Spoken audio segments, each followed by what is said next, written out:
My name is Maya Chen, and my sister Jessica didn't just sabotage my interview at Austin's hottest marketing agency.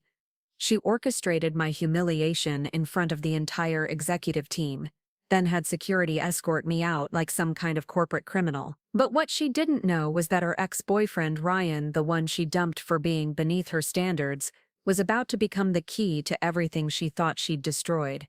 This is the story of how family betrayal led to the sweetest professional revenge I could have ever imagined. Before we jump back in, tell us where you're tuning from, and if this story touches you, make sure you're subscribed, because tomorrow I've saved something extra special for you. The morning air in Austin carried that familiar mix of breakfast tacos and ambition that made the city feel electric. I stood outside the Meridian Tower, watching the stream of polished professionals disappear through the revolving glass doors, each one looking like they belonged in this world of startup millions and venture capital dreams. My reflection stared back at me from the building's mirrored surface: professional blazer from Target, portfolio case with a slightly bent corner, shoes that were clean but definitely not designer.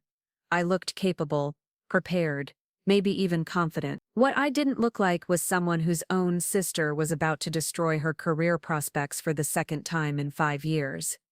The elevator ride to the 15th floor felt endless, each floor ding reminding me of the mounting pressure I'd been carrying for months. 3 months of rejection emails, 3 months of living in my childhood bedroom at 29, 3 months of watching my parents exchange those careful glances whenever Jessica's name came up in conversation. My sister had landed at Brand Forward Marketing 4 years ago, fresh out of UT's business program, and had climbed her way to senior director faster than anyone in company history. She specialized in tech startup campaigns, had a corner office overlooking Lady Bird Lake, and drove a BMW that cost more than I'd made in the past 6 months combined. When the elevator doors opened, I stepped into a world that screamed success. The Brand Forward offices were everything you'd expect from Austin's premier marketing agency: exposed brick walls covered with awards, neon signs spelling out motivational buzzwords, and floor-to-ceiling windows that showcased the city's skyline like a promise of what was possible. Young creatives in expensive sneakers and vintage band t-shirts clustered around standing desks,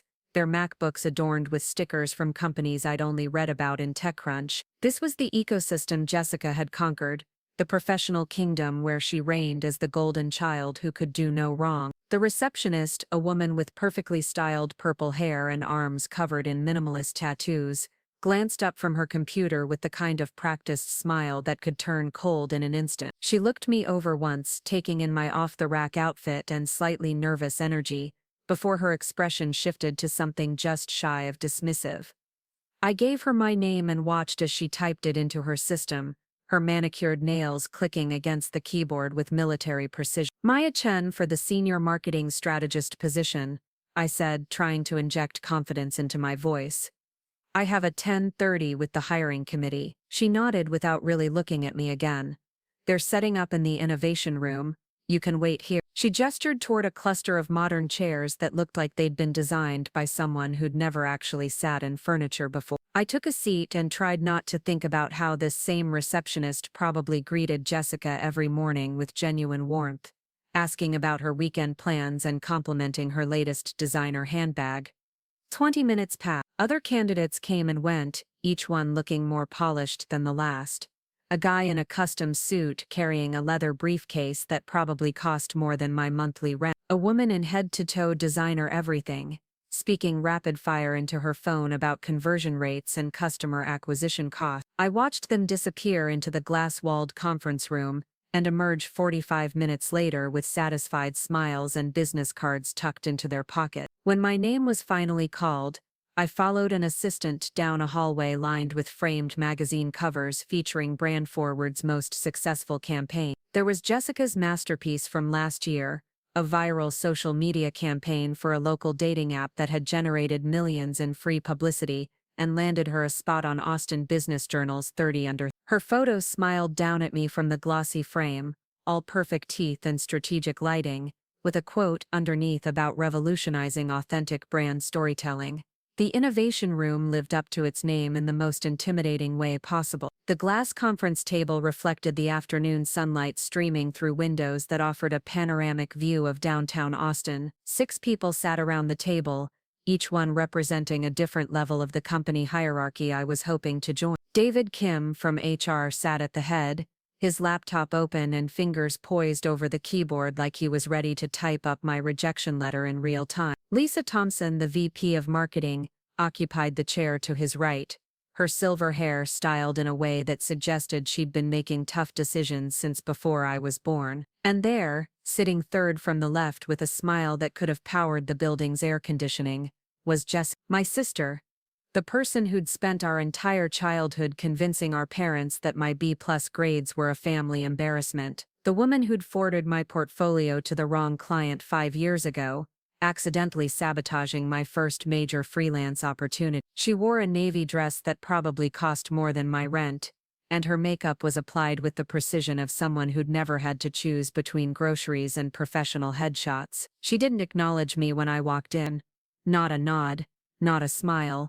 Certainly not the kind of supportive gesture you might expect from family. Instead, she kept her attention focused on the tablet in front of her, occasionally glancing up to make eye contact with the other panel members. It was a masterclass in professional dismissal, the art of making someone invisible while maintaining plausible deniability. David gestured to the empty chair across from the panel, and I sat down, placing my portfolio on the table with hands that I willed to stay steady. The chair was exactly as uncomfortable as it looked, designed more for aesthetic appeal than human comfort. I smiled at each panel member, introducing myself and trying to project the kind of confidence that Jessica seemed to exhale with every breath. So, Maya, Lisa began, consulting the notes in front of her.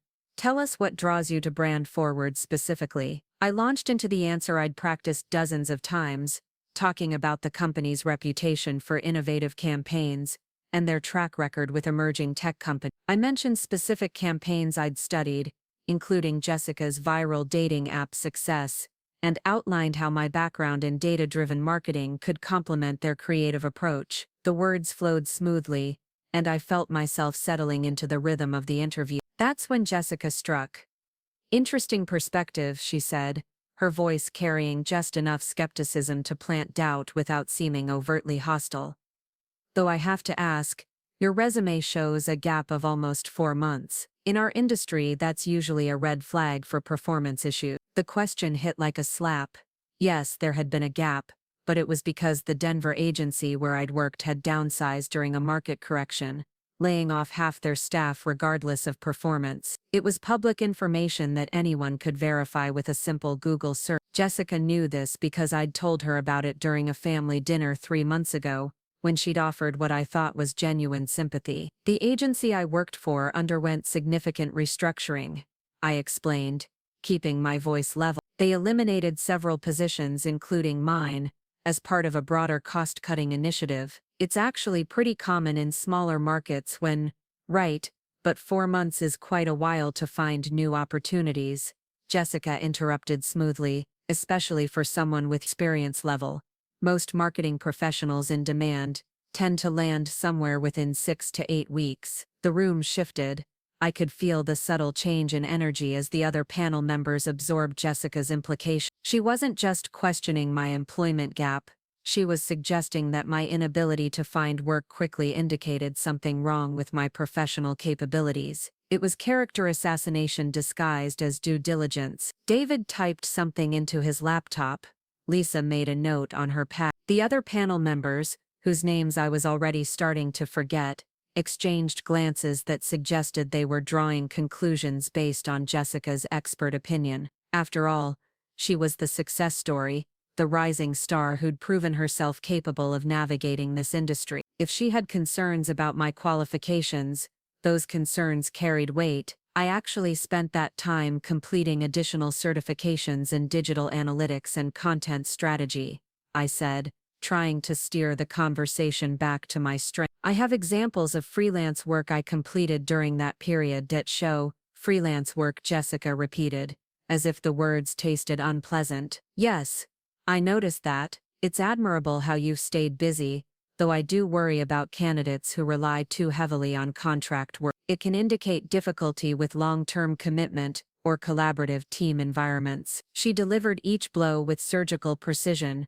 her tone remaining professional, and her smile never wavering. To anyone who didn't know better, she was simply a thorough interviewer asking legitimate questions. But I recognized the technique, because I'd been on the receiving end of it my entire life. This was how Jessica operated: death by 1,000 cuts, each one small enough to seem reasonable, but collectively devastating. Lisa leaned forward, her pen hovering over her notepad. Can you walk us through your biggest professional achievement? Something that demonstrates your ability to drive results in a high-pressure environment. This was my moment. I'd prepared for this question extensively, ready to discuss the social media campaign I'd developed for a sustainable fashion startup that had increased their online engagement by 300% and led to a partnership with a major retailer. It was work I was genuinely proud of, backed by solid data and measurable outcomes. I opened my portfolio and began pulling out the presentation materials I'd prepared: charts showing engagement metrics, screenshots of successful posts, testimonials from the client. As I spoke, I watched the panel's faces for signs of interest, hoping to see the kind of engagement that indicated they were taking me seriously as a candidate. That's when Jessica's phone buzzed. She glanced down at the screen and her expression shifted into something that looked like concern mixed with professional duty. "I'm so sorry," she said to the panel, "but I'm getting an urgent message about the Chen account." The irony wasn't lost on me. Chen was our family name, but it was also apparently the name of a client important enough to interrupt an interview. Jessica tapped her screen a few times, then looked up with an expression of practiced regret. "This is awkward," she said, addressing the room while somehow managing not to look directly at me, "but I'm realizing there might be a conflict of interest here that I should have disclosed earlier." The room went silent. David's fingers froze over his keyboard. Lisa set down her pen and fixed Jessica with a stare that demanded explanation. "Maya is actually my younger sister," Jessica continued, her voice carrying just the right mixture of professional embarrassment and family awkwardness. "I should have mentioned it up front, but honestly, when I saw her name on the candidate list, I assumed HR had already flagged the relationship." The temperature in the room seemed to drop 10 degrees. David's face flushed red as he frantically clicked through files on his laptop, probably searching for the background check information that would have revealed our family connection. Lisa's expression hardened into something that looked like she was calculating the legal liability of the situation. "This puts us in a difficult position," Lisa said slowly. "Our policy requires disclosure of any family relationships before the interview process begins. It's a matter of compliance and fairness to other candidates." Jessica nodded gravely, playing the role. Preparing and narrating this story took us a lot of time, so if you are enjoying it, subscribe to our channel. It means a lot to us. Now back to the story. Of the responsible executive who'd found herself in an unfortunate situation. I completely understand. I thought about recusing myself from the panel, but honestly, my professional assessment is that Maya, while sweet and well-intentioned, might not be the right fit for our fast-paced environment. I've watched her struggle with confidence issues since we were kids, and I worry that the pressure here might overwhelm her. The words landed like physical blows: sweet and well-intentioned, code words for not serious and confidence issues, a diagnosis that would make any employer hesitant. The pressure might overwhelm her, a prediction of failure delivered by someone who supposedly knew me better. I sat there, watching my sister systematically dismantle my professional reputation with the skill of someone who'd been perfecting the technique for decades. She spoke with the authority of family knowledge, the credibility of professional success, and the fake reluctance of someone who wished she didn't have to share such uncomfortable truths. David closed his laptop with a decisive snap. "I think we need to pause this interview while we sort out the procedural issues," he said, his tone suggesting that sorting out meant terminating. "Maya, we'll be in touch once we've had a chance to review our policies around family member interviews." I knew what that meant. There would be no follow-up call, no second chance, no opportunity to prove that I was more than Jessica's assessment of my limitation. The interview was over, my candidacy was finished, and my sister had orchestrated the entire destruction while maintaining the appearance of someone caught in an awkward family situation. As I gathered my portfolio materials, my hands moving on autopilot while my mind reeled from what had just happened, Jessica finally looked directly at me. Her expression was a masterpiece of fake sympathy mixed with what looked almost like satisfaction. "Good luck, Maya," she said, her voice carrying enough warmth that the panel might interpret it as sisterly affection. "I'm sure you'll find something that's a better fit for your skill level." I stood up, shook hands with the panel members who barely made eye contact, and walked out of the innovation room with as much dignity as I could manage. The assistant who'd brought me in was waiting to escort me back to the elevator, probably a standard procedure that felt more like a perp walk given the circumstances. The elevator ride down felt like falling through space. 15 floors of gravity pulling me away from the life I'd thought I might build, back down to street level where I'd have to figure out how to explain to my parents that their golden child had just torched my career prospects, for reasons I couldn't even fully comprehend. I didn't cry in the elevator. I didn't cry walking through the marble lobby past the security desk where the guard now looked at me like someone who'd been ejected from the building. I didn't cry pushing through the revolving doors back onto the Austin sidewalk where the afternoon heat hit me like a wall and the sounds of traffic and construction created a soundtrack for professional humiliation. But I should have cried. Because what I didn't know yet was that Jessica had been planning this moment since the day I'd told her about the interview. What I didn't know was that she'd spent weeks preparing her ammunition, researching my employment history and crafting the perfect questions to expose what she saw as my weaknesses. What I didn't know was that this wasn't just about a job, it was about maintaining her position as the successful Chen daughter, the one who'd proven worthy of our parents' immigration sacrifice. What I also didn't know was that Ryan Martinez had been watching the entire interview through the glass walls of the innovation room, his laptop open to what looked like work but his attention focused on the systematic destruction happening 20 feet away. Ryan, who'd spent 2 years as Jessica's boyfriend before she'd dumped him for not being ambitious enough. Ryan, who knew exactly how Jessica operated when she felt threatened. Ryan, who was about to become the most important phone call of my professional life, but I didn't know any of that yet. All I knew was that I was standing on a downtown Austin sidewalk, holding a portfolio full of work that nobody had bothered to review, wondering how I was going to face my family at dinner that Sunday when Jessica would inevitably share her version of today's event. All I knew was that I'd just been defeated by someone who was supposed to love me, and I had no idea how to fight back against an opponent who shared my DNA. I walked 3 blocks before I realized I was still holding my breath. The Austin heat pressed against my skin like a humid reminder that life outside air-conditioned buildings was messier, harder, more real than the polished world I'd just been ejected from. I found myself standing in front of Brew and Bites Cafe, the trendy coffee shop where I'd spent countless hours over the past 3 months, nursing single drinks while submitting applications and perfecting cover letter. The barista with the nose ring and philosophy degree probably knew my order by heart: large cold brew, no cream, extra shot of desperation. The cafe buzzed with the usual mix of freelancers, startup founders and University of Texas students who treated every conversation like a TED Talk. I claimed my usual corner table, the one with the wobbly leg and the view of the street, and opened my laptop out of habit more than purpose. The screen reflected my face back at me, makeup slightly smudged, professional facade cracking at the edges, but still here, still breathing, still capable of figuring out what came next. My phone buzzed with a text from my mom. "How did the interview go? Your father is making your favorite dumplings for dinner tonight to celebrate." The exclamation point felt like a tiny nut. Carol Chen had immigrated from Taiwan with nothing but a suitcase and a stubborn belief that America rewarded hard work. She'd spent 30 years building a small accounting practice, working 18-hour days during tax season, sacrificing everything so her daughters could have opportunities she'd never dreamed of. The idea that I'd have to walk into that house tonight and explain that those opportunities had just evaporated because of family sabotage was almost unbearable. I typed and deleted a dozen responses. "It went well" felt like a lie.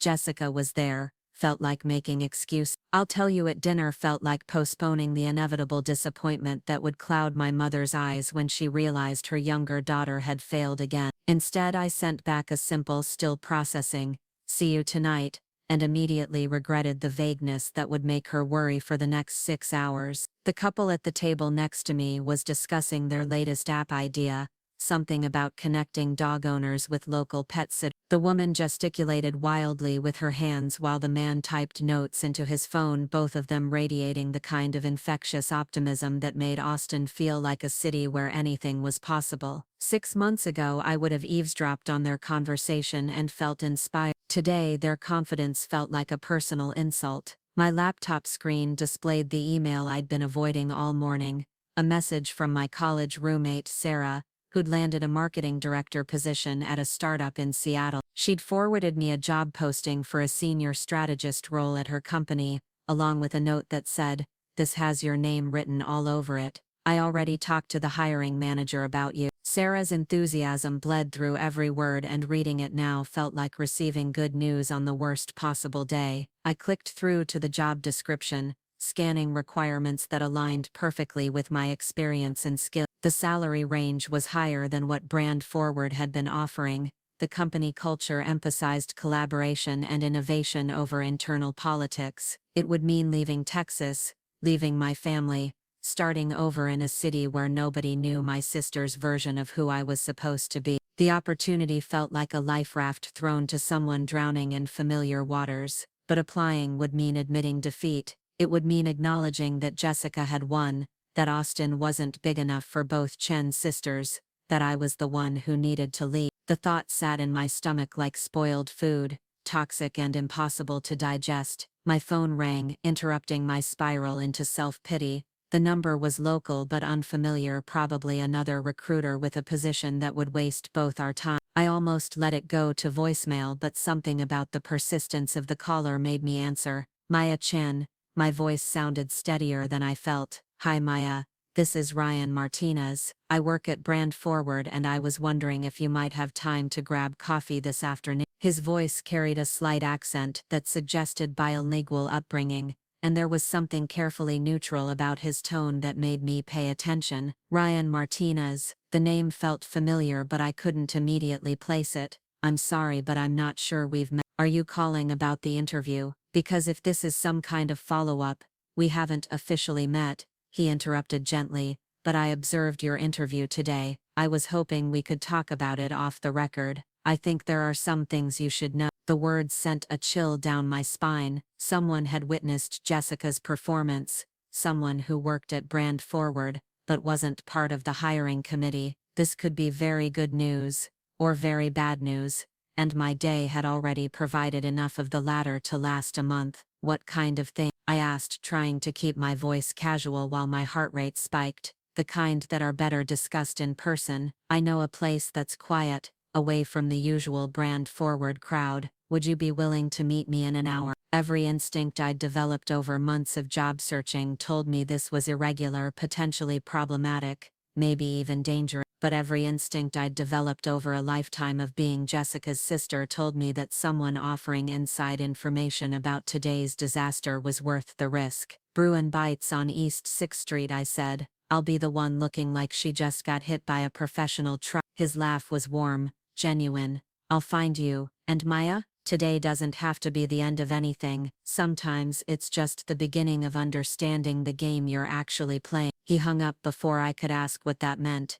leaving me staring at my phone and wondering if I'd just made the smartest decision of the day or the stupidest. I had 57 minutes to figure out what Ryan Martinez wanted, and why he'd witnessed my career assassination with enough interest to track down my phone number. I spent those 57 minutes researching everything I could find about Ryan Martinez online. His LinkedIn profile was impressive. University of Texas business degree, 5 years of experience in digital marketing, currently listed as senior digital strategist at Brand Forward. His professional headshot showed a guy in his early 30s with dark hair, serious eyes, and the kind of smile that suggested he was comfortable in his own skin. His work history included stops at several Austin marketing firms, consistent upward progression, and endorsements from colleagues that painted him as both skilled and reliable. But it was the personal details that made me pause. His Facebook profile set to public for reasons that probably had to do with professional networking, showed photos from various Austin events over the past 2 years, and in at least half a dozen of those photos, standing next to him with the possessive body language of someone marking territory, was Jessica. Ryan Martinez was Jessica's ex-boyfriend. The realization hit me like ice water. This wasn't a random brand-forward employee reaching out with insider information. This was the man my sister had dated for 2 years before dumping him last summer for reasons she'd never fully explained to the family. The man she'd brought to exactly one family dinner during which she'd spent the entire evening correcting his stories and undermining his contributions to the conversation. The man my mother had described as nice enough, but Jessica needs someone who can keep up with her ambition. I remembered that dinner now, how uncomfortable Ryan had seemed as Jessica critiqued his choice of wine and his casual approach to networking. I remembered thinking at the time that he seemed too genuine for the world Jessica was building around herself, too interested in actual conversation,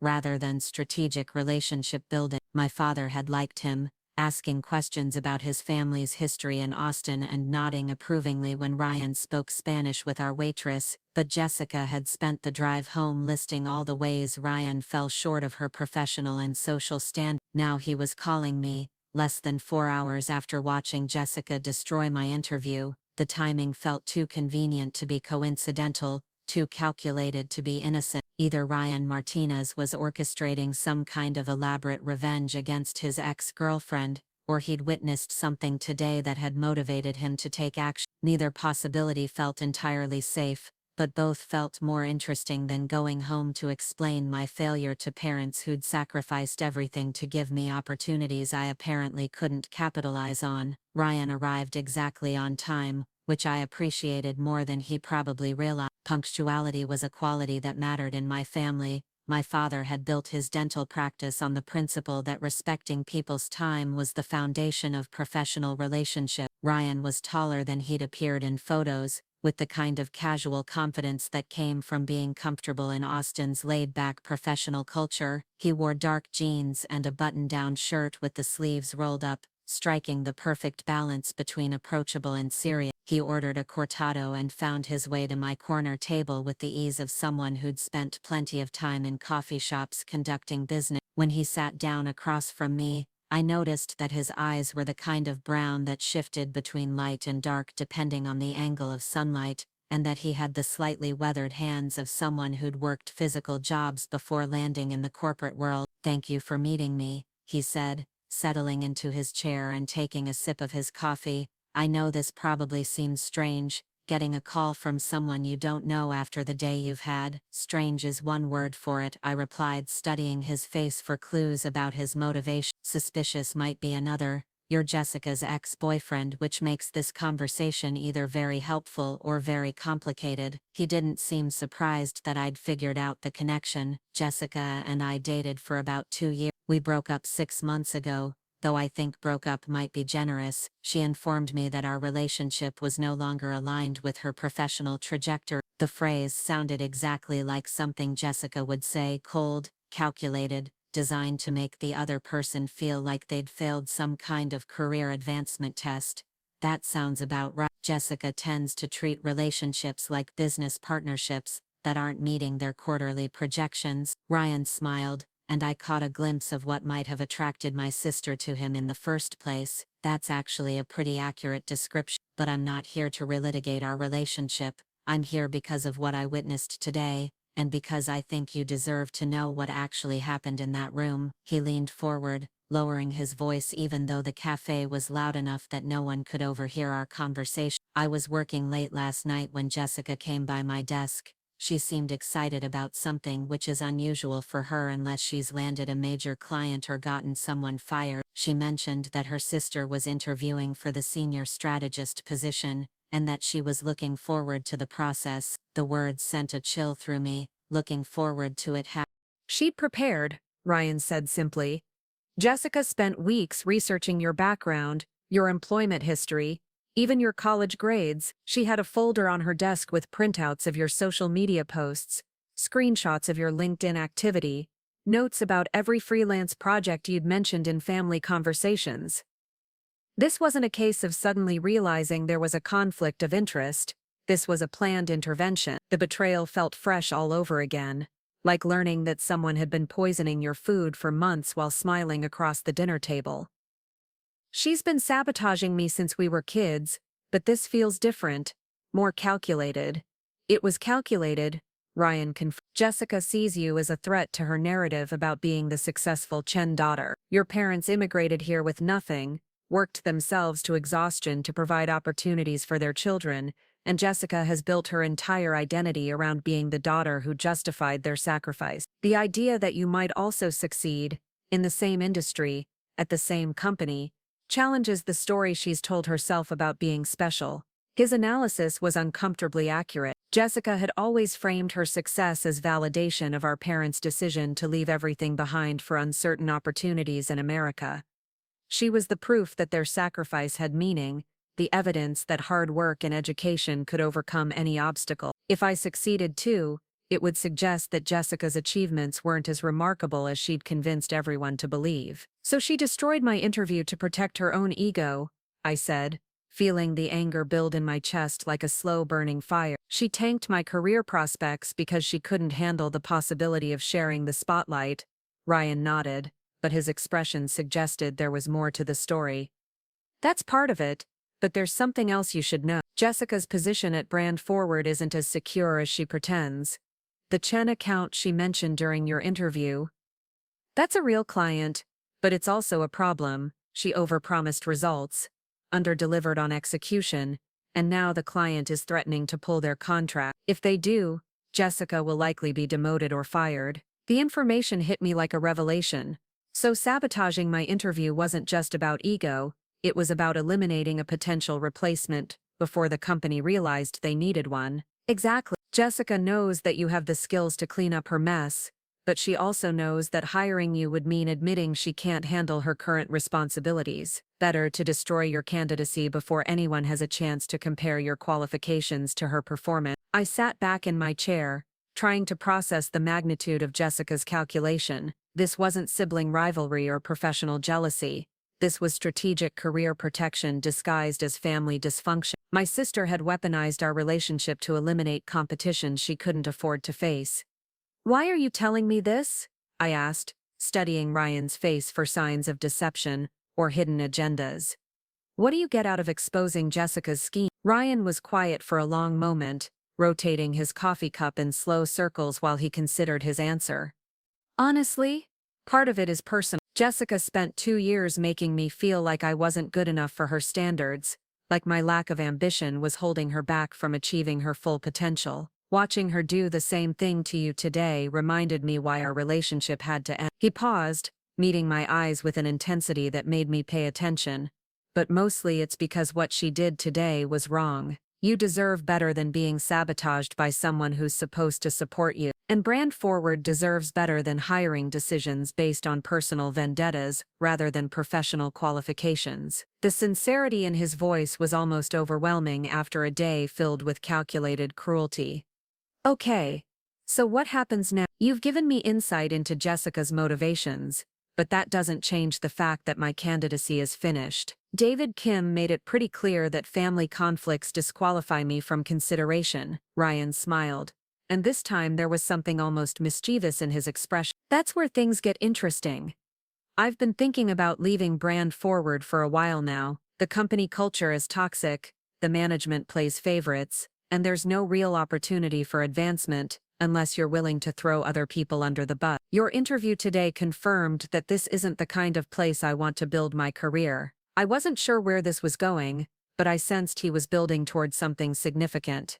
What does your job situation have to do with mine? I've been offered a position at a smaller agency here in Austin, one that specializes in authentic brand storytelling for companies that actually care about their social impact. The pay is comparable, the culture is collaborative, and they've given me the freedom to build my own team. He leaned forward again, his voice carrying the kind of excitement that suggested he'd been planning this conversation for days. They've authorized me to hire a senior strategist as my second-in-command, someone with strong analytical skills, experience with data-driven campaigns, and the ability to work with clients who value substance over flash. The job description sounded suspiciously like my professional profile, but I was afraid to assume anything after the day I'd had. That sounds like a great opportunity for whoever you choose. I want to choose you, Ryan said simply.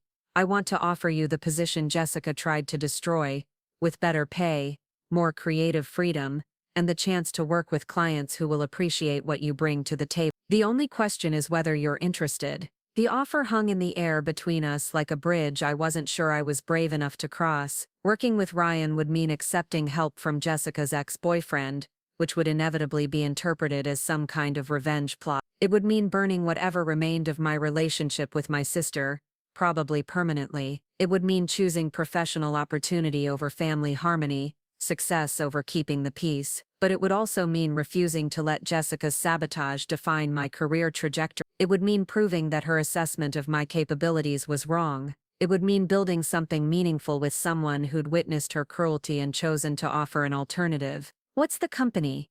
I asked, trying to keep my voice steady while my heart raced with possibility. Authentic Voice is marketing. They're small but growing, focused on working with B Corp sustainable brands, and companies that want to make a positive impact rather than just maximize profit. The founder is a woman named Carmen Rodriguez, who built the agency after getting fed up with the superficiality of traditional marketing. She values authenticity, creativity, and treating employees like human beings rather than profit-generating machines. Everything about the opportunity sounded too good to be true, which made me suspicious of the timing. And you think she'd be interested in hiring someone who just got essentially blacklisted from Brand Forward? Carmen doesn't care about Brand Forward's hiring politics, Ryan said confidently. She cares about results, integrity, and finding people who share her values. When I told her about your background and showed her some of your freelance work, she was impressed. The fact that Jessica tried to sabotage you would probably make Carmen more interested, not less. I stared into my coffee cup, watching the ice cubes melt while I tried to process the sudden shift in my professional prospects. This morning I'd been desperate for any opportunity to prove myself. This afternoon I was being offered exactly the kind of position I'd dreamed about, with the added bonus of working for a company that aligned with my values rather than just my ambition. But accepting would mean admitting that Ryan was right about Jessica, about Brand Forward, about the toxic dynamics that had shaped my family relationships for decades. It would mean choosing to align myself with someone my sister had deemed unworthy, professionally and personally. It would mean acknowledging that blood relationships didn't guarantee loyalty or support. I need to think about it, I said finally, though every instinct I had was screaming at me to say yes immediately. Ryan nodded, pulling a business card from his wallet and sliding it across the table. Of course, but Maya, don't let Jessica's version of who you're supposed to be limit who you actually are. You have skills, experience and perspectives that any smart company would value. The fact that she can't see that says more about her limitations than yours. He stood up, finishing his coffee in one last sip. Carmen would like to meet with you tomorrow morning if you're interested. Casual conversation, no pressure, just a chance to see if there's mutual interest. Think about it tonight, and call me if you want me to set something up. After he left, I sat in that corner table for another hour, watching Austin's afternoon rush unfold through the cafe windows. Young professionals walked by with the purposeful stride of people who knew where they belonged and what they were building. Food trucks lined up along the street, serving tacos and smoothies to customers who treated lunch like a social event rather than a necessity. The city hummed with the kind of optimistic energy that made anything seem possible. For the first time in months, I felt like I might actually belong in that world. Not as Jessica's little sister or my parents' disappointment, but as Maya Chen, marketing strategist, capable of building something meaningful with people who valued what I brought to the table. But first, I had to go home and face a family dinner where I'd have to explain why the golden child had been right to doubt me, and why the future we'd all imagined might need to be rebuilt from scratch. The conversation with Ryan had given me hope, but it had also given me a choice that would change everything about my relationship with the people I loved most. The sun was setting over downtown Austin, painting the sky in shades of orange and pink that made the city look like a photograph from a tourism brochure. Somewhere in one of those glass towers, Jessica was probably finishing her workday, confident that she'd protected her territory and eliminated a threat to her carefully constructed professional identity. She had no idea that her ex-boyfriend had just offered me an opportunity that might be better than anything Brand Forward could provide. Tomorrow I would have to decide whether I was brave enough to take it. The drive back to Cedar Park felt longer than usual, Austin's downtown skyline shrinking in my rearview mirror as I navigated through rush-hour traffic toward the suburban neighborhood where I'd grown up. My parents' house sat on a quiet cul-de-sac lined with mature oak trees and well-maintained lawns, the kind of solidly middle-class American dream that represented everything they'd worked toward since arriving from Taiwan 30 years ago. The white Honda Civic in the driveway looked tired next to my father's pristine Toyota Camry, a visual reminder of the economic reality I'd been trying to escape through career advancement. Walking through the front door, I was immediately enveloped by the smell of my mother's cooking ginger soy sauce and the complex aromatics of homemade dumplings that took her 3 hours to prepare from scratch. The dining room table was already set for 3 with the good chopsticks and the ceramic bowls she reserved for special occasions. A bottle of champagne sat chilling in an ice bucket next to my father's chair, probably purchased that morning in anticipation of celebrating my professional breakthrough. My mother emerged from the kitchen wearing the apron I'd given her for Mother's Day 2 years ago, her face lighting up with the kind of hopeful smile that made my chest tighten with guilt. Maya Chen had spent her entire adult life sacrificing immediate pleasures for long-term family goals, working late nights and weekends to build her accounting practice while ensuring her daughters had tutoring, music lessons and college opportunities she'd never imagined for herself. Maya, perfect timing,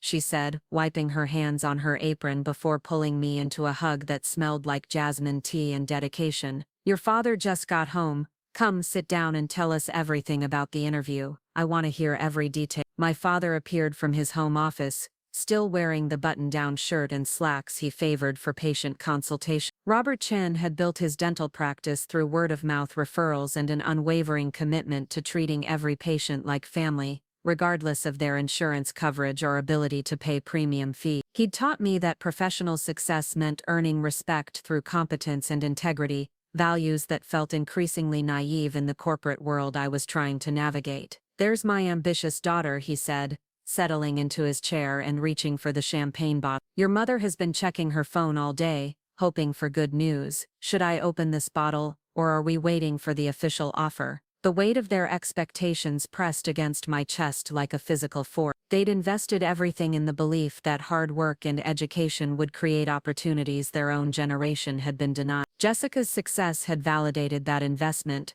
proving that the American dream was accessible to immigrants willing to sacrifice everything for their children's future. My failure would suggest that maybe the dream was more fragile than they'd believed, more dependent on factors beyond determination and merit. I sat down at the table, accepting the bowl of soup my mother placed in front of me while I searched for words that wouldn't shatter their optimism. The interview was complicated. It turns out Jessica was on the hiring panel, which created some conflict of interest issues. My father paused with the champagne bottle halfway to the corkscrew.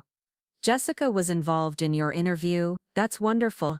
Having family connections in a company can be very helpful for career advancement. The innocence in his voice was heartbreaking. In his world, family members supported each other's professional goals, using their positions to create opportunities rather than eliminate them. The idea that Jessica might actively sabotage my candidacy would be incomprehensible to someone who'd spent 30 years building a practice based on collaborative relationships and mutual respect. It's a little more complicated than that. Companies have policies about hiring family members, and Jessica felt obligated to disclose our relationship during the interview process. It created an awkward situation for everyone involved. My mother sat down across from me, her chopsticks hovering over her bowl while she studied my face for clues about what I wasn't saying. But surely they appreciated having someone who knows your character and work ethic. Jessica has always spoken so highly of your creative ability. The lie slipped out so easily that I almost believed it myself. Jessica had never spoken highly of my professional abilities, at least not in any context where it might benefit my career. But my parents had constructed a narrative about their daughter's relationship that emphasized support and sisterly affection. choosing to interpret Jessica's occasional acts of interference as misguided protectiveness rather than calculated sabotage. The hiring manager decided to postpone my candidacy while they review their family member policies, I said, choosing words that technically contained truth while avoiding the more devastating details. It could take several weeks to sort out the procedural issue. My father nodded thoughtfully, setting down the champagne bottle with the careful precision he applied to all his movements. That makes sense from a legal standpoint. Companies have to be very careful about discrimination and nepotism claims. But surely this delay works in your favor. It gives you more time to prepare, and Jessica can probably provide insider information about what they're looking for in a candidate. The suggestion that Jessica might help me prepare for a second interview was so absurd that I almost laughed. But my parents' faith in family loyalty was absolute, shaped by cultural values that emphasized collective success over individual competition. The idea that one daughter might deliberately undermine another's career prospects violated everything they believed about how families should function. My mother reached across the table to squeeze my hand, her fingers still warm from cooking. "Don't look so worried, sweetheart.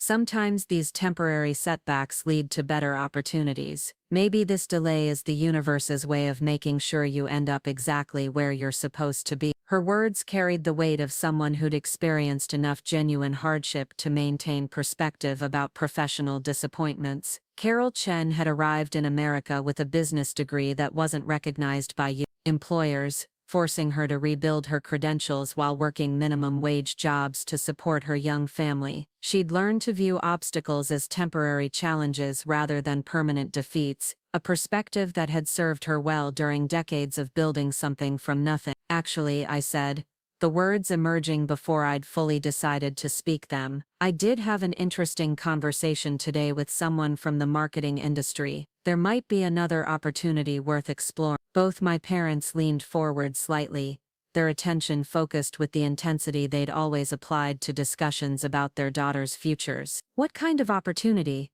My father asked. "A smaller agency here in Austin, one that specializes in working with companies focused on social impact and sustainability. They're looking for a senior strategist to help build their team, and the work would be more aligned with my values than traditional corporate marketing." I watched my parents exchange glances, communicating through the kind of wordless conversation that developed over 30 years of marriage and shared struggle. They'd always encouraged Jessica and me to pursue careers that provided financial security and social respectability, but they'd also emphasized the importance of finding work that felt meaningful rather than just profitable. "Tell us about this company," my mother said, setting down her chopsticks to give me her full attention. "What kind of clients do they work with?" "They focus on B corporations, sustainable brands, companies that want to use their business as a force for positive change. The founder is a woman named Carmen Rodriguez, who left traditional marketing because she wanted to work with organizations that share her values about making a real difference in the world." The description seemed to resonate with my parents in a way that brand-forward's corporate prestige never had. They'd built their own businesses around serving their community rather than maximizing profits, treating patients and clients like neighbors rather than revenue sources. The idea of marketing work that prioritized social impact over shareholder returns aligned with the values they'd tried to instill in their daughters. "That sounds like meaningful work," my father said, approving. "Sometimes the smaller companies offer better opportunities for growth and creative expression than the big corporations." "How did you learn about this position?" This was the question I'd been dreading, the one that would require me to explain Ryan's role in today's events without revealing the full extent of Jessica's betrayal. "I met someone who works in the industry, someone who's familiar with my background and thought I might be a good fit for their team structure." My mother's expression sharpened with the kind of maternal intuition that could detect evasion from across the room. Is it a professional contact, or is there a personal connection involved?" The question hung in the air like smoke, carrying implications about my judgment and decision-making that I wasn't sure how to address. My parents had always been protective about my relationships, partly because of cultural traditions about family involvement in major life decisions, but mostly because they'd watched Jessica navigate the dating world with the same calculated approach she applied to career advancement. "It's someone with professional experience in the Austin marketing scene," I said carefully. He's familiar with different company cultures and thought this particular agency might be a better fit for my skills and interests than some of the larger firms. He, my father repeated, his tone neutral but his attention focused. Is this someone Jessica knows as well? The question felt like walking into a minefield. Admitting that Ryan was Jessica's ex-boyfriend would require explanations I wasn't prepared to give. But lying to my parents felt like a betrayal of the trust they'd always shown me. They've met before, yes, but this is purely a professional conversation about career opportunity. My mother and father exchanged another glance, this one carrying decades of experience in reading between the lines of their daughter's carefully constructed explanation. They'd navigated Jessica's strategic approach to relationships, her tendency to compartmentalize personal and professional connections in ways that sometimes seemed cold but always appeared calculated to advance her goal. As long as you're making decisions based on what's best for your career rather than what's convenient for other people, my mother said diplomatically. Sometimes the most helpful professional contacts come from unexpected places. Her words carried a subtle warning about the dangers of mixing personal and professional relationships, but also an acknowledgement that career advancement often required building alliances with people who shared your goals and values. It was the kind of balanced advice that reflected her own experience in building a business while maintaining her integrity and family relationships. Dinner continued with lighter conversation about my father's practice and my mother's plans for expanding her client base. But I could feel their unspoken questions hovering around the edges of every topic. They knew there was more to today's story than I was sharing, but they also trusted that I would make responsible decisions about my future. Their faith in my judgment felt both comforting and terrifying, especially when I wasn't entirely sure I trusted my own motivation. After dinner, I helped clear the table while my parents settled into their evening routine of watching Taiwanese dramas and discussing the day's event. The champagne bottle remained unopened on the dining room table, a symbol of premature celebration that would probably sit there until someone finally moved it back to the wine rack. My mother hummed while she loaded the dishwasher, a habit that indicated contentment with how the evening had unfolded. I retreated to my childhood bedroom, which my parents had preserved exactly as I'd left it when I moved to Denver 5 years ago. The walls still displayed academic achievement certificates and family photos that documented a version of myself that felt increasingly distant from the woman I was becoming. Jessica and I smiled out from dozens of frames, our arms around each other at graduations and holiday celebrations, presenting the image of sisterly affection that our parents cherished and expected. Looking at those photos now, I tried to identify the moments when our relationship had shifted from typical sibling rivalry to something more calculated and destructive. Jessica had always been competitive, but there had been times when her success felt genuinely celebratory rather than comparative. The picture from my college graduation showed her looking genuinely proud as she stood next to me in my cap and gown, her smile reflecting happiness rather than the strategic positioning that characterized her current approach to family relationships. My phone buzzed with a text message that interrupted my nostalgic analysis. The number was Jessica's, and the message was characteristically brief. Mom said you're exploring other opportunities. Smart move. Brand forward probably wasn't the right fit anyway. The passive-aggressive tone was vintage Jessica, simultaneously supportive and dismissive, acknowledging my agency while implying that my failure at Brand Forward was inevitable rather than orchestrated. She was already rewriting the narrative of today's events, positioning herself as the caring sister who'd tried to protect me from a position I wasn't qualified to handle. I typed and deleted a dozen responses, each one revealing more anger than I was ready to acknowledge. Finally, I settled on something neutral. Thanks for the support.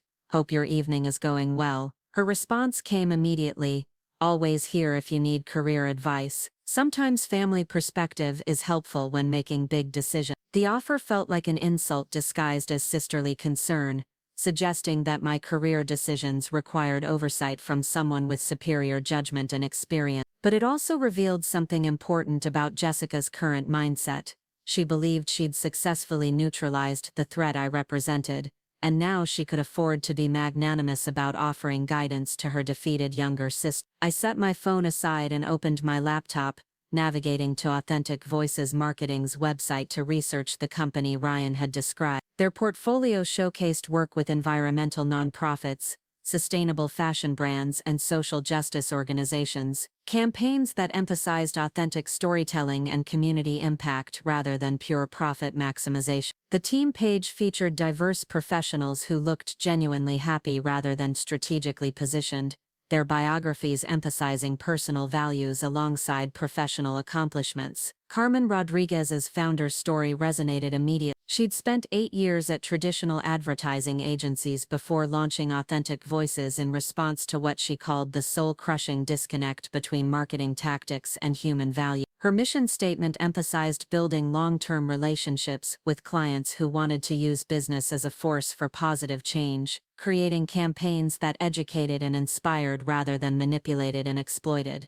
The company's approach to employee culture was equally appealing. They offered unlimited vacation time, professional development budgets, and profit-sharing arrangements that ensured everyone benefited from the agency's success. Team meetings included meditation and goal-setting exercises designed to maintain alignment between personal values and professional responsibilities. It was the kind of workplace environment I'd dreamed about but never thought existed in the competitive world of marketing. Reading through their case studies, I found myself genuinely excited about the possibility of contributing to work that mattered beyond quarterly revenue targets. One campaign had helped a sustainable fashion startup increase their customer base by 400%, while maintaining their commitment to ethical manufacturing practice. Another had supported a renewable energy nonprofit in securing $2 million in grants through strategic storytelling that connected environmental data with personal narratives about community impact. This was the kind of marketing that aligned with my values and skills,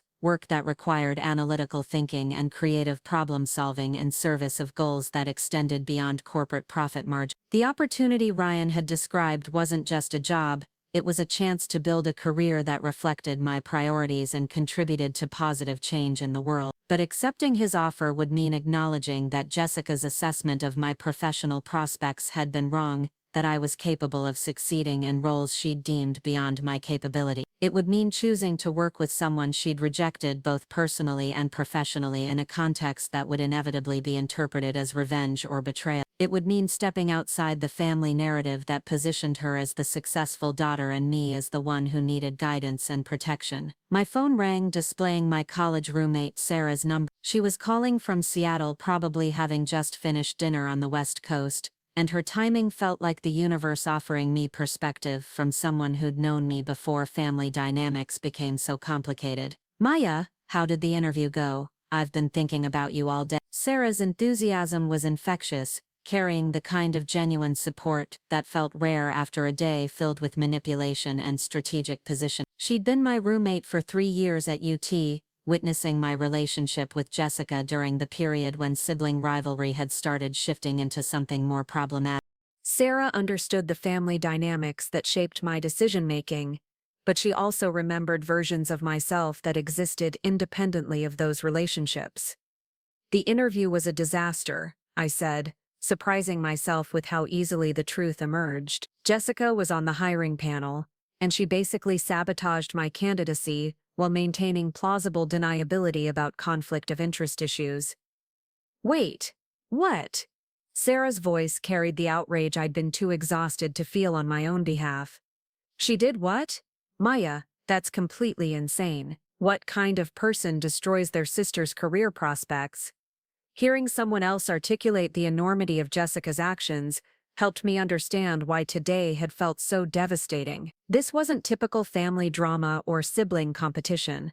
This was deliberate professional sabotage disguised as ethical responsibility. Sarah's perspective reminded me that most families didn't function this way, that sisterly relationships were supposed to involve support rather than strategic destruction.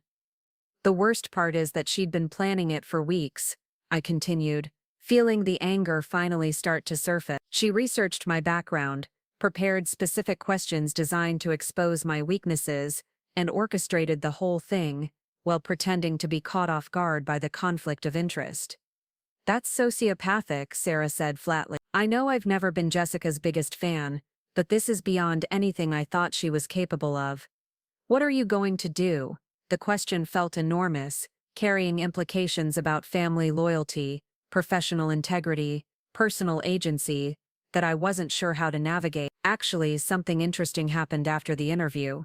Someone from the industry reached out with a potential opportunity at a different company, one that might be a better fit for my values and skill. I told Sarah about Ryan's offer, Authentic Voices Marketing, and the possibility of building something meaningful outside the corporate environment that had just rejected me. She listened without interruption, occasionally making sounds of approval or encouragement that reminded me why our friendship had survived years of geographic distance and different life trajectories.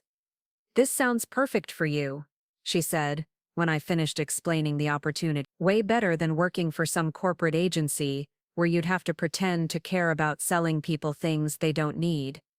But I have to ask, this Ryan guy, what's his connection to Jessica?" The question I'd been avoiding all evening finally demanded an honest answer. "He's her ex-boyfriend. They dated for 2 years before she dumped him for not being ambitious enough to suit her professional image." Sarah was quiet for a moment, processing the implications of accepting help from someone with obvious reasons to resent my sister. "Okay, so this could be about revenge against Jessica rather than genuine interest in your career. Are you comfortable with that possibility?" Her directness was exactly what I needed. The kind of honest questioning that helped me examine my own motivations rather than just reacting to the day's events. "I've thought about that. But honestly, Sarah, does it matter? If the job is legitimate and the company aligns with my values, should I turn down a great opportunity just because it comes from someone Jessica treated badly?" "No," she said immediately. "You absolutely should not sacrifice your career to protect Jessica's feelings, especially after what she did to you today. But you should go into this with your eyes open about the dynamics involved." We talked for another hour, Sarah helping me process the emotional complexity of accepting help from Ryan, while maintaining my integrity about professional goals and personal value. She reminded me of conversations we'd had in college about building careers that reflected our priorities, rather than just our ambitions, dreams that had been shaped by idealism, but were now being tested by real-world pressures and family complications. By the time we hung up, I'd made my decision. Tomorrow morning, I would call Ryan and arrange a meeting with Carmen Rodriguez. I would explore the opportunity at Authentic Voices Marketing, with genuine curiosity about whether their mission aligned with my skills and interests. I would refuse to let Jessica's sabotage define my professional trajectory, even if that meant accepting help from someone with complicated motivation. But first, I would spend tonight researching everything I could find about sustainable marketing, social impact campaigns, and the kind of work that transformed businesses into forces for positive change. If I was going to walk into Carmen Rodriguez's office, I wanted to demonstrate genuine knowledge and enthusiasm rather than just desperation for any opportunity that might salvage my career prospect. The decision felt both terrifying and liberating, like stepping off a cliff while believing I had wings that might actually work. For the first time in months, I was choosing to move towards something that excited me rather than just running away from something that had rejected me. Jessica might have destroyed my candidacy at Brand Forward, but she'd also inadvertently introduced me to an opportunity that might be exactly what I'd been searching for all along. The next morning arrived with the kind of crisp clarity that only Austin could deliver in early spring, all blue skies and possibilities that felt almost aggressive in their optimism. I'd spent the night researching sustainable marketing trends and preparing questions that would demonstrate genuine interest in Authentic Voices Marketing's mission, rather than just desperation for any opportunity that might rescue my derailed career prospect. My coffee sat cooling on the kitchen counter while I rehearsed answers to questions Carmen Rodriguez might ask, trying to strike the perfect balance between confidence and humility. Ryan had texted at 7 a.m. with an address downtown and a simple message: "Carmen is excited to meet you." Casual conversation, no pressure, just see if there's mutual interest. The location was a renovated warehouse in East Austin that housed several creative businesses, the kind of deliberately industrial space that screamed authenticity while probably costing more per square foot than traditional office building. I'd driven past similar developments dozens of times, admiring the exposed brick and artistic murals while wondering what it would feel like to work somewhere that prioritized atmosphere over corporate efficiency. Authentic Voices Marketing occupied the third floor of the building, accessible through a freight elevator that creaked and groaned like it was auditioning for a horror movie soundtrack. But when the doors opened, I stepped into a workspace that looked like someone had designed it specifically to counteract everything I hated about corporate environments. Plants hung from the ceiling and crowded every available surface, creating an indoor garden that made the air feel alive. Natural light streamed through enormous windows, illuminating workstations that looked more like collaborative art projects than traditional desks. Carmen Rodriguez was exactly what I'd expected based on her website biography, but somehow more magnetic in person. She was probably in her early 40s, with silver-streaked hair that she wore in a messy bun secured with what appeared to be a vintage chopstick, and the kind of effortless style that suggested she'd stopped caring about impressing people and started focusing on expressing herself. Her office was a corner space with floor-to-ceiling windows and furniture that looked like it had been collected from estate sales and artisan markets rather than ordered from a corporate catalog. I'm so glad Ryan connected us, she said, standing up from behind a desk that appeared to be constructed from reclaimed wood and metal piping. I've been looking forward to this conversation since he told me about your background. Please, sit wherever you're comfortable. I chose a leather chair that had probably been someone's favorite reading spot in a previous life, sinking into cushions that felt broken in rather than broken down. Carmen settled into a matching chair across from me, creating an atmosphere that felt more like catching up with a friend than interviewing for a position that could determine my professional future. Ryan mentioned that you're interested in marketing work that aligns with your values, she began, her tone suggesting genuine curiosity rather than scripted interview questions. Tell me what that means to you, specifically. The question opened a door I'd been hoping someone would ask for years. I got into marketing because I believe stories have the power to change how people see the world and make decisions. But I've become increasingly frustrated with using those skills to manipulate people into buying things they don't need or supporting companies that prioritize profits over human welfare. Carmen nodded, her expression indicating that she'd heard similar sentiments from other professionals who'd grown disillusioned with traditional advertising approaches. That frustration is exactly what led me to start this agency. I spent 8 years creating campaigns for companies that measured success purely in terms of conversion rates and quarterly revenue, watching brilliant creative people burn out because their work felt meaningless. She gestured toward the windows overlooking Austin's skyline, where construction cranes dotted the horizon like exclamation points punctuating the city's rapid growth. This town is full of businesses that want to make a positive impact while building sustainable enterprise. They need marketing support from people who understand that authentic storytelling requires actually believing in what you're promoting. The conversation flowed naturally from there, covering everything from my experience with data analytics to my thoughts on the intersection between social justice and consumer behavior. Carmen asked about specific campaigns I'd worked on, digging deeper into my decision-making process and the results I'd achieved for clients. But she also wanted to know about my personal values, my long-term career goals, and my thoughts on work-life balance in an industry notorious for demanding everything from its employees. Ryan told me about your interview yesterday, she said eventually, her tone shifting to something more serious. He mentioned that you encountered some family complications that affected the process. I'd been dreading this moment, knowing that any honest discussion of my qualifications would eventually require addressing why I was available for new opportunities instead of celebrating a successful interview at one of Austin's most prestigious agencies. My sister works at Brand Forward, and her presence on the hiring panel created conflict of interest issues that the company wasn't prepared to navigate. Carmen's expression suggested that she understood there was more to the story than I was sharing, but also that she wasn't going to pressure me for details that might feel invasive or uncomfortable. Family dynamics in professional settings can be incredibly complex. I've learned that sometimes the best opportunities come from situations that initially feel like setbacks. Her response carried the weight of someone who'd navigated her own share of professional challenges and emerged with perspectives that prioritized authenticity over conventional success metrics. The work we do here requires collaboration, creativity, and the ability to maintain perspective when projects become stressful. But it also requires people who are here because they believe in what we're building, not because they're running away from something else. The distinction felt important, highlighting the difference between choosing meaningful work and settling for whatever opportunity might salvage a damaged career trajectory. I've spent months applying for positions that met my financial needs, but didn't excite me intellectually or emotionally. Reading about Authentic Voice's approach to campaign development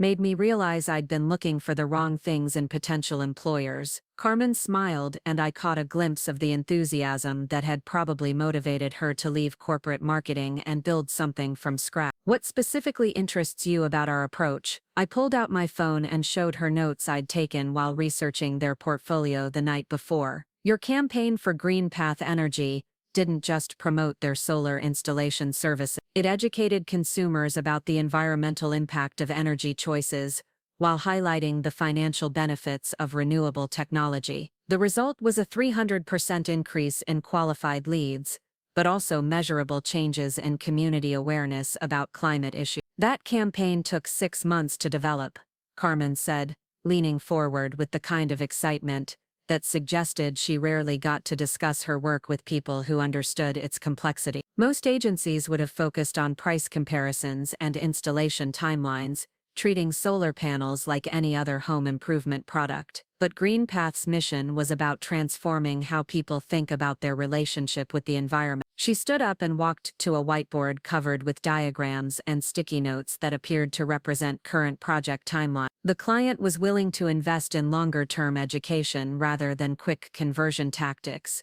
because they understood that sustainable business growth requires building relationships with customers who share their values. The project she described was exactly the kind of work I'd dreamed about during late nights in Denver, when I'd felt trapped in a career that utilized my skills but ignored my priorities. That's the difference between marketing and manipulation. You were helping people make informed decisions that aligned with their own values, rather than pressuring them into immediate purchases. Exactly, Carmen said, turning back to face me with an expression that suggested I'd passed some kind of unspoken test. And that approach requires marketers who can think strategically about long-term relationship building rather than just optimizing for short-term metrics. We spent the next hour discussing specific aspects of the senior strategist position, from client management responsibilities to team collaboration expectations. Carmen outlined the company's approach to professional development, which included conference attendance, continuing education stipends,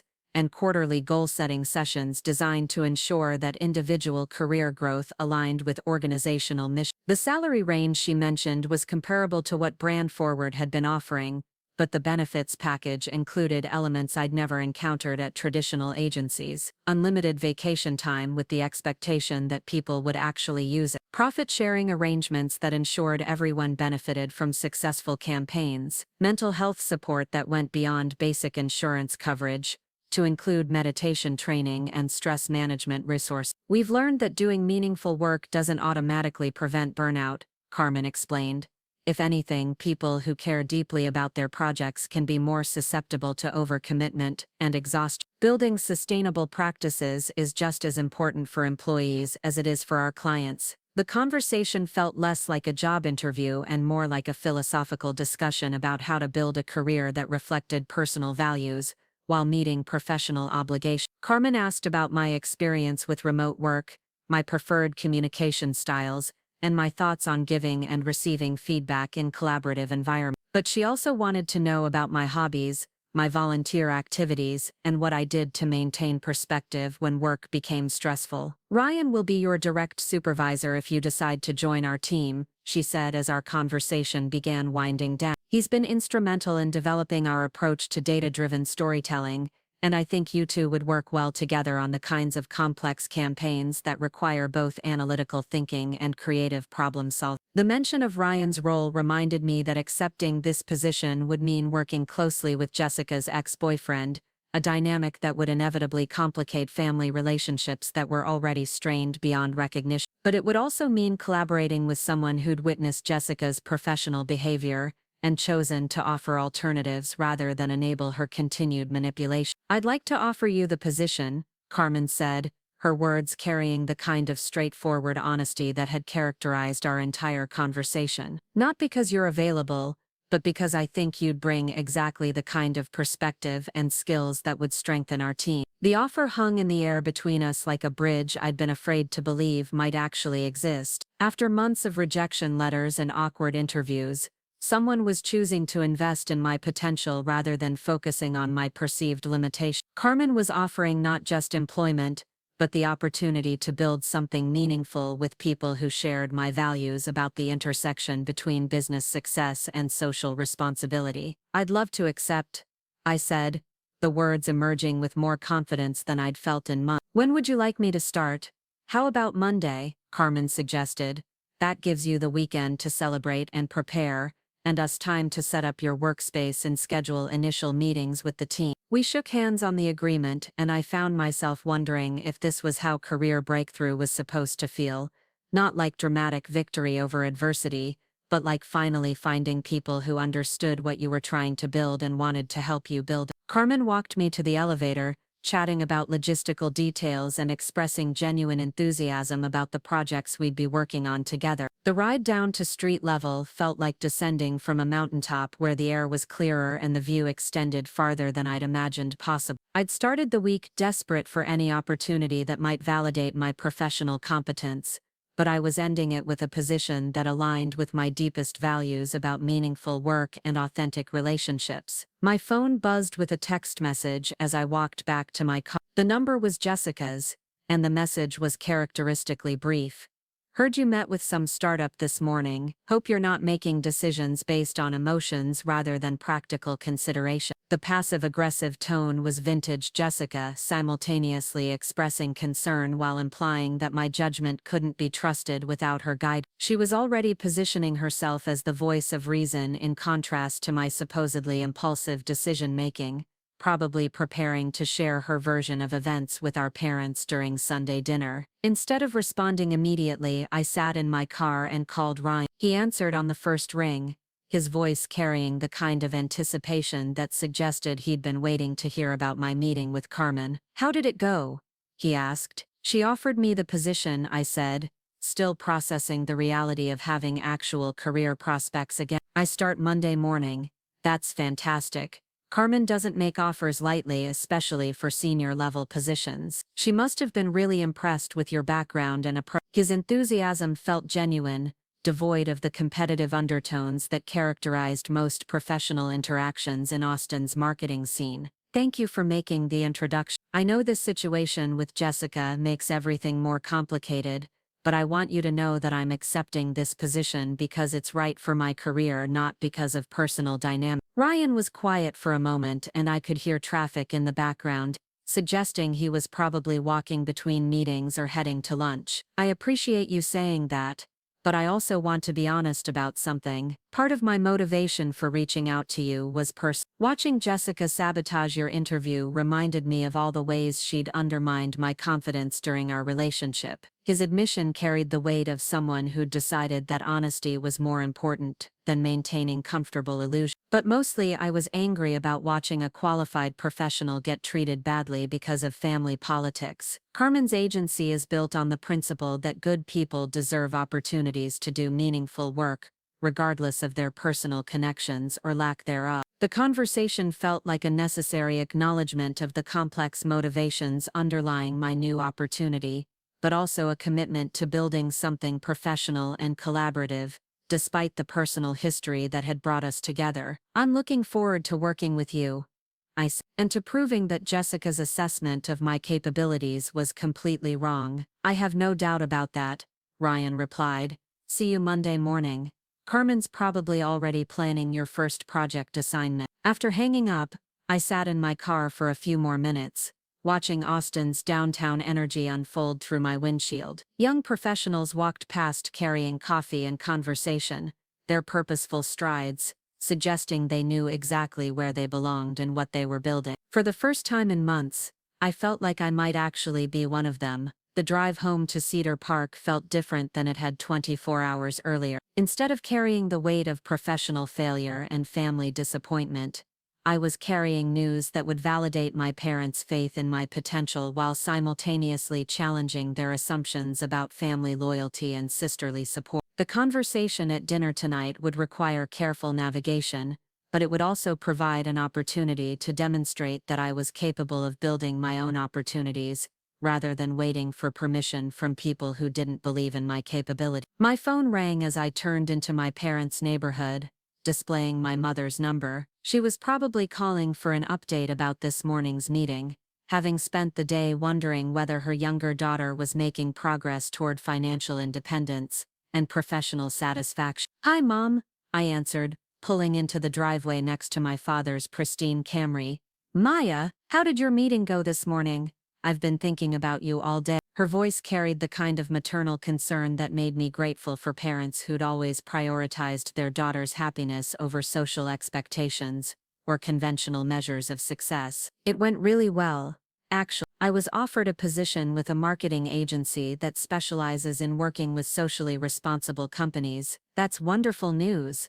Tell me everything about this company and what kind of work you'll be doing." I spent the next 20 minutes describing Authentic Voices marketing, Carmen Rodriguez's background, and the types of campaigns I'd be developing for clients who prioritized community impact alongside business growth. My mother listened with the kind of engaged attention she'd always given to discussions about her daughter's professional goals, asking questions that demonstrated genuine interest rather than just polite curiosity. "This sounds like exactly the kind of work that would make you happy," she said when I finished explaining the company's mission and values. "Sometimes the best opportunities come from unexpected places." Her words carried the wisdom of someone who'd built her own business from scratch, learning to recognize authentic partnerships and meaningful collaboration. "Your father will be so proud. He's always said that the most successful people are those who find ways to serve others while building something they believe in." The conversation felt like a preview of the family dinner that would unfold in a few hours, when I'd have the opportunity to share news that would shift the narrative about my professional prospects from disappointment to celebration. But it would also require addressing Jessica's role in yesterday's events, and the complex family dynamics that had led to my career breakthrough coming through her ex-boyfriend's professional network. "Mom, there's something else I should mention about how this opportunity developed," I said, choosing words carefully. "The person who introduced me to this company is someone Jessica used to date. It might create some awkwardness at family gatherings." My mother was quiet for a moment, processing the implications of professional advancement coming through personal connections that Jessica might find uncomfortable or threatening. "As long as you're making decisions based on what's best for your career, I don't think anyone has the right to question your professional relationship." Her response carried the kind of diplomatic wisdom that had helped her navigate 30 years of marriage and business partnerships, but also a subtle message about the importance of prioritizing my own goals over other people's comfort with my choices. Family dynamics can be complicated, but your professional success shouldn't be limited by other people's personal relationships. The call ended with plans for a celebratory dinner, my mother promising to cook my favorite dishes while my father selected an appropriate wine for toasting new beginnings. I sat in the driveway for a few more minutes, processing the magnitude of change that had occurred in less than 24 hours. Yesterday morning, I'd been a desperate job seeker willing to accept any opportunity that might validate my professional competence. Tonight, I was someone with meaningful work ahead of me, aligned with values that reflected my deepest priorities about making a positive impact through business relationships. The transformation felt both dramatic and inevitable, like finally finding puzzle pieces that had always belonged together. My phone buzzed with another text from Jessica. "Would love to hear about your meeting today. Family dinner should be interesting with all your recent development." The message felt like a warning disguised as interest, suggesting that Jessica was preparing to position herself as the concerned sister offering guidance about my potentially questionable decision-making. She was probably planning to raise subtle questions about the wisdom of mixing personal and professional relationships, framing her concerns as protective rather than competitive. Instead of responding to her text, I decided to let tonight's dinner conversation speak for itself. I would share news about my new position with genuine enthusiasm, answer questions about the company and my responsibilities with confidence, and refuse to apologize for accepting opportunities that aligned with my goals. Jessica could interpret my success however she chose, but she couldn't change the reality that I'd found meaningful work with people who valued my contribution. Walking into my parents' house, I was immediately greeted by the smell of celebration, my mother's famous beef noodle soup, the complicated dish she only prepared for special occasions that required hours of careful preparation. The dining room table was already set with the good dishes and the bottle of wine my father had selected from his carefully curated collection. "There's our successful daughter," my father called from the kitchen, where he was helping my mother with final preparation. "I want to hear everything about this new company and what kind of impact you'll be making in the community." His enthusiasm was infectious, carrying the kind of genuine pride that made me remember why I'd spent months searching for work that would make him proud rather than just financially secure.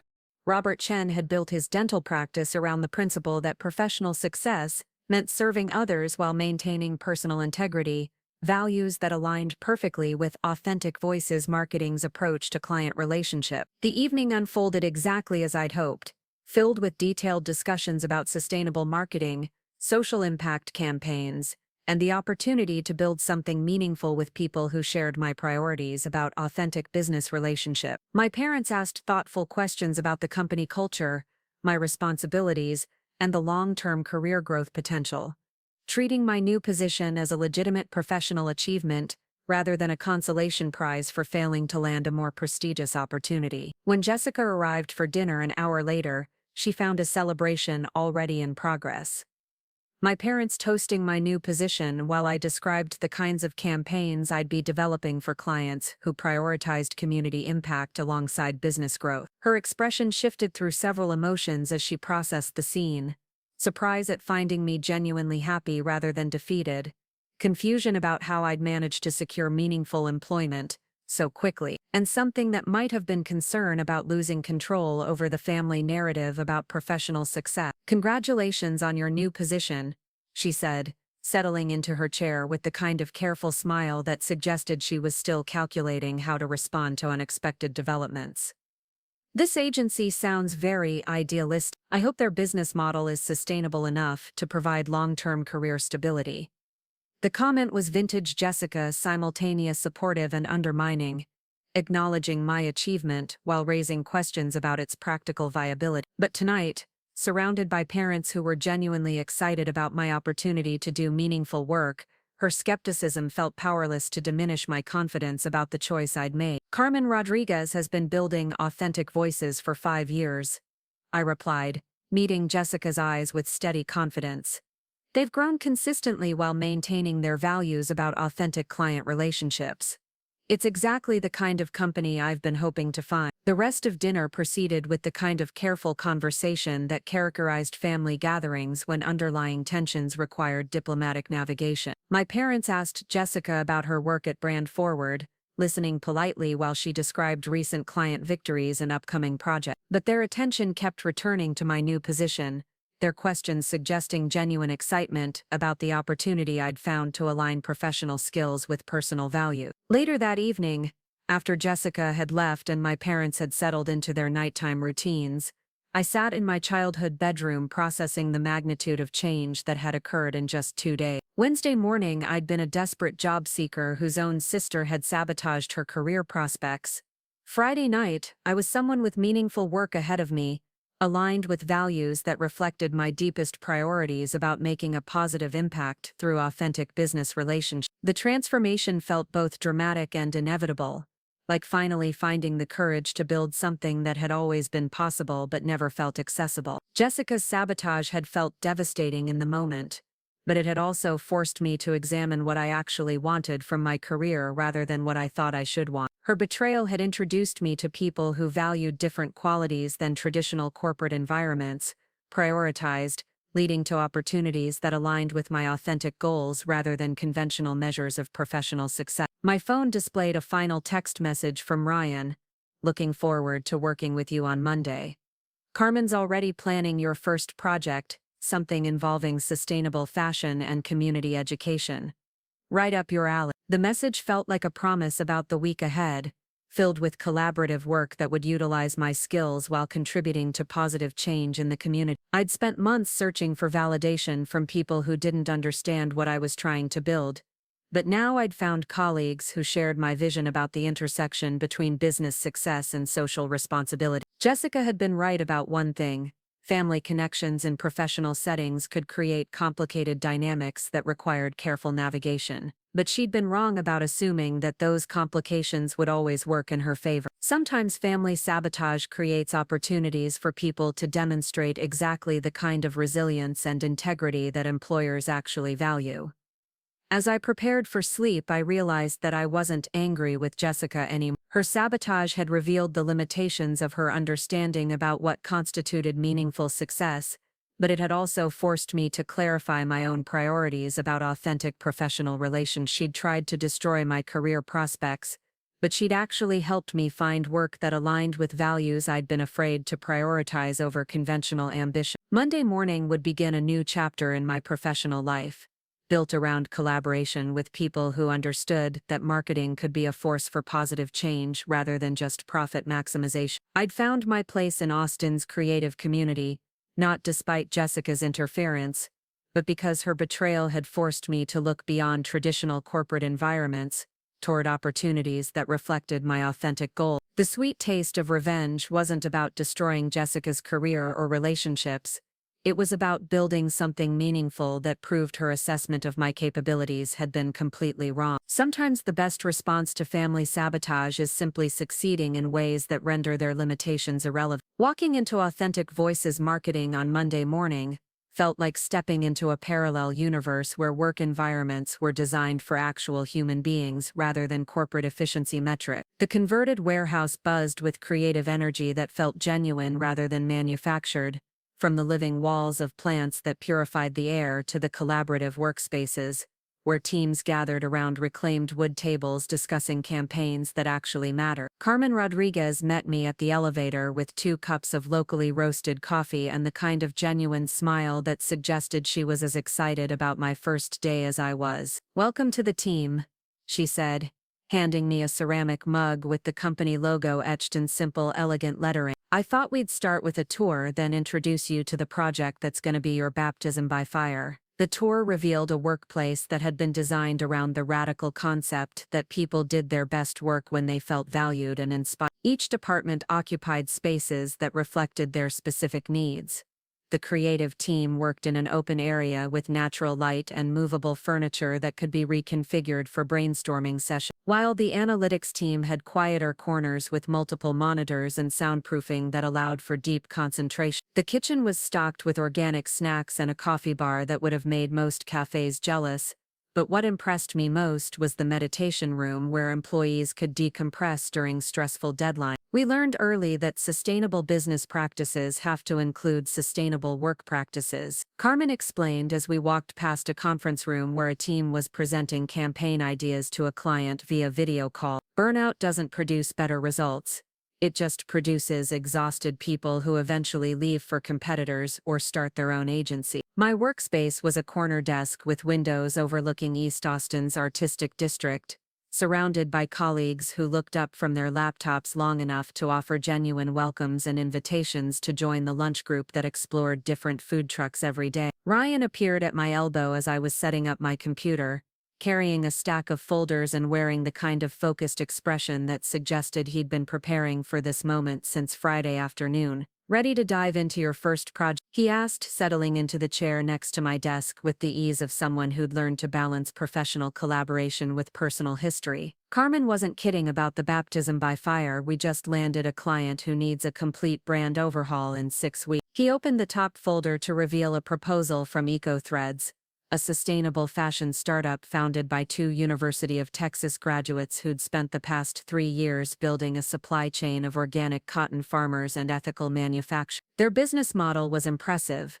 carbon-neutral shipping, living wages for all workers, and clothing designed to last decades rather than seasons. But their marketing had been handled by the founders themselves, resulting in a brand identity that looked like it had been designed by well-intentioned environmental science majors rather than professional marketers. "They're launching their fall collection in October, but they need everything rebuilt from the ground up," Ryan continued, spreading sample products across my desk. "Logo design, website architecture, social media strategy, and a campaign that communicates their values without sounding preachy or elitist." I picked up one of their cotton t-shirts, feeling the quality of fabric that justified a price point 3 times higher than fast fashion alternative. The current logo was a literal leaf design that screamed amateur hour, and their website looked like it had been built using a template from. But the product quality was exceptional, and their mission statement revealed founders who genuinely understood the environmental and social costs of traditional fashion manufacturing. What's their customer acquisition cost been so far? I asked, scanning through their analytics report. Terrible, Ryan admitted. They've been relying mostly on word of mouth and farmers market sales. Their Instagram has 3,000 followers, but engagement is minimal because their content strategy is basically posting photos of organic cotton fields with inspirational quotes about sustainability. The challenge was exactly the kind of problem I'd dreamed about solving, helping mission-driven entrepreneurs communicate their values in ways that attracted customers who shared their priorities rather than just preaching to people who were already converted. Eco-threads needed marketing that translated their environmental passion into compelling storytelling that would resonate with consumers who cared about quality and ethics, but weren't necessarily committed environmental. I have some ideas, I said, already sketching preliminary concepts in my notebook. Their story isn't really about organic cotton, it's about the relationship between what we wear and who we are. People want to feel good about their choices, but they also want to look good and feel confident. Carmen appeared at our workspace carrying her own coffee and the kind of focused energy that suggested she'd been thinking about this project since signing the contract. I love where your mind is going with it. EcoThreads has been treating sustainability as their primary selling point, but their real competitive advantage is quality and craftsmanship. We spent the next 3 hours developing a strategy that would reposition EcoThreads from an environmental activism brand to a premium lifestyle company that happened to prioritize sustainability. Instead of leading with statistics about carbon footprints and water conservation, we would focus on the experience of wearing clothes that were designed to last, made by people who were paid fairly, and created through processes that respected the planet. The logo redesign alone required 2 weeks of iteration, working with a freelance designer who understood how to communicate authenticity without resorting to obvious environmental imagery. We developed a brand identity that felt modern and sophisticated, appealing to consumers who wanted quality rather than just making them feel guilty about their shopping habits. The website architecture focused on storytelling profiles of the farmers and manufacturers who created each product, behind-the-scenes videos of the production process, and customer testimonials that emphasized durability and satisfaction rather than environmental virtue. My favorite part of the campaign was the social media strategy we developed around the concept of conscious luxury. Instead of posting pictures of organic cotton fields, we created content that showed EcoThreads clothing in real-life context, professional settings, social events, travel adventures, demonstrating that ethical fashion could be beautiful, versatile, and aspirational. We partnered with local photographers to create imagery that felt authentic rather than staged, featuring diverse models who looked like actual customers rather than impossible fashion stereotypes. The work was challenging in ways that felt energizing rather than exhausting. Ryan and I developed an easy collaborative rhythm, his analytical approach complementing my creative instincts, while Carmen provided strategic oversight that kept us focused on business objectives. Client meetings felt like conversations with people who shared our values about authentic communication, and deadlines motivated us to produce our best work rather than just meet minimum requirements. 3 weeks into the project, I was working late on website copy when my phone buzzed with a text from Jessica. We hadn't spoken since the family dinner where I'd announced my new position, and her silence had felt like a temporary ceasefire rather than genuine acceptance of my career choice. Heard you're working on some kind of hippie fashion brand. Hope you're not planning to put that project on your resume for serious marketing position. The message carried her trademark combination of fake concern and subtle undermining, designed to plant doubt about whether my current work would advance my long-term career prospects. She was positioning sustainable marketing as a niche specialty that wouldn't translate to mainstream opportunities, implying that I was limiting my professional options by focusing on mission-driven clients. Instead of responding immediately, I finished the paragraph I was writing about EcoThread's commitment to transparent supply chains, then called Ryan to discuss our strategy for the upcoming client presentation. We talked for 45 minutes about messaging approaches and visual design concepts, the kind of engaged professional conversation that reminded me why I'd been excited about this opportunity in the first place. Jessica texted me tonight, I mentioned as our call was winding down. She seems concerned that working with sustainable brands might hurt my mainstream marketing credibility. Ryan was quiet for a moment, probably processing the implications of Jessica inserting herself into my professional decisions despite having sabotaged my previous opportunity. That's interesting feedback from someone who tanked your interview at a company that actually handles mainstream corporate clients. His response carried just enough edge to remind me that he'd witnessed Jessica's sabotage firsthand, but also enough professionalism to avoid turning our conversation into personal drama. For what it's worth, sustainable marketing is one of the fastest growing specialties in the industry. Companies like Patagonia and Ben & Jerry's built billion-dollar brands around authentic values-based messaging. The next morning brought our biggest breakthrough yet. EcoThread's founders, Sarah and Miguel, arrived for our mid-project review, carrying samples of their fall collection and expressions that suggested they were genuinely excited to see what we'd developed. The presentation we'd prepared showcased everything from logo redesigns to social media mock-ups,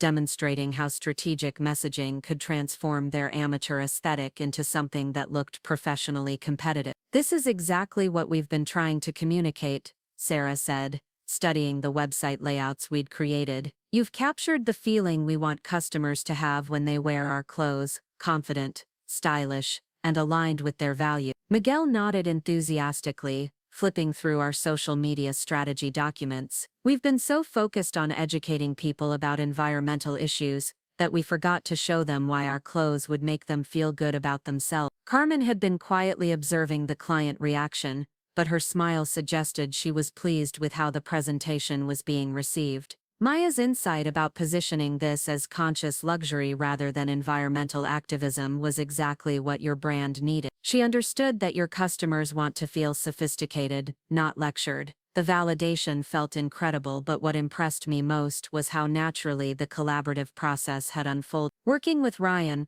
Carmen, and the EcoThreads team had reminded me that marketing could be genuinely collaborative rather than competitive, focused on solving problems rather than just winning accounts. The project had challenged my analytical and creative skills while aligning with values I cared about, creating the kind of professional satisfaction I'd been searching for throughout my job hunt. 2 weeks later, we launched EcoThreads' rebrand with a coordinated campaign across their website, social media platforms, and email marketing. The results exceeded everyone's expectations. Website traffic increased by 250% in the first week. Social media engagement rates jumped from 2% to 12%, and most importantly, their customer acquisition cost dropped by 60% while their average order value increased by 4%. "These numbers are incredible," Sarah told us during our post-launch review call, "but more than that, we're finally attracting customers who understand what we're building." The comments on our Instagram posts show people who are excited about the clothes themselves, not just the environmental message. Carmen leaned back in her chair with the kind of satisfied expression that suggested she was proud of the team's work but not surprised by the successful outcome. This is what happens when marketing strategy aligns with authentic brand values. You're not trying to convince people to care about something they don't understand. You're connecting with people who already share your priority. The EcoThreads success led to 3 new client referrals within the following month, sustainable brands that had heard about our results and wanted similar strategic support for their own marketing challenges. My desk became a resource center for mission-driven entrepreneurs who needed help translating their values into compelling customer communications, work that felt like a perfect intersection between my analytical skills and personal priorities. The recognition came from unexpected places. Austin Business Journal featured our EcoThreads campaign in their monthly marketing spotlight, describing it as an example of how authentic storytelling could drive measurable business results. The Sustainable Fashion Council invited me to speak at their annual conference about values-based branding strategies. Most surprisingly, 2 traditional marketing agencies reached out with job offers that included significant salary increases and promises of creative freedom. "You're building quite a reputation," Ryan mentioned one afternoon as we reviewed proposals for potential new clients. "Carmen told me that Brandscape Creative called asking if you might be interested in leading their new sustainable marketing division." The irony wasn't lost on me. 6 months after being sabotaged at one prestigious agency, I was receiving recruitment calls from their competitors. But the opportunities felt different now, less about desperation for validation, and more about choosing work that aligned with my goals. I'd proven that my skills were valuable in exactly the contexts I cared about most, creating a foundation for career decisions based on authentic interest rather than just financial necessity. The real test came during Thanksgiving dinner at my parents' house, the first extended family gathering since Jessica's sabotage and my subsequent career success. My aunts and uncles had heard about my new position through the family communication network, and their questions carried genuine curiosity about sustainable marketing rather than polite concern about my employment status. "Tell us about this fashion company you helped," my Aunt Linda requested. "Your mother said their sales increased dramatically after your marketing campaign." I found myself describing the Eco-Threads project with enthusiasm that felt natural rather than defensive, explaining how strategic messaging had helped sustainable entrepreneurs connect with customers who shared their values. My relatives asked thoughtful questions about the intersection between business success and environmental responsibility, treating my work as legitimate expertise rather than idealistic hobby project. Jessica listened to the conversation with expressions that shifted between professional interest and something that might have been surprise. She'd expected my new position to be a temporary refuge from mainstream marketing, but the results I was describing demonstrated genuine business impact rather than just feel-good activism. "It sounds like you've found your niche," she said when the conversation shifted to other family updates. "Sustainable marketing must be rewarding work for people who prioritize mission over profit potential." The comment carried her familiar implication that my choices reflected limited ambition rather than strategic career planning, but it felt powerless to diminish my confidence about the work I was building. "Actually, our sustainable clients are some of the most profitable accounts in the agency,"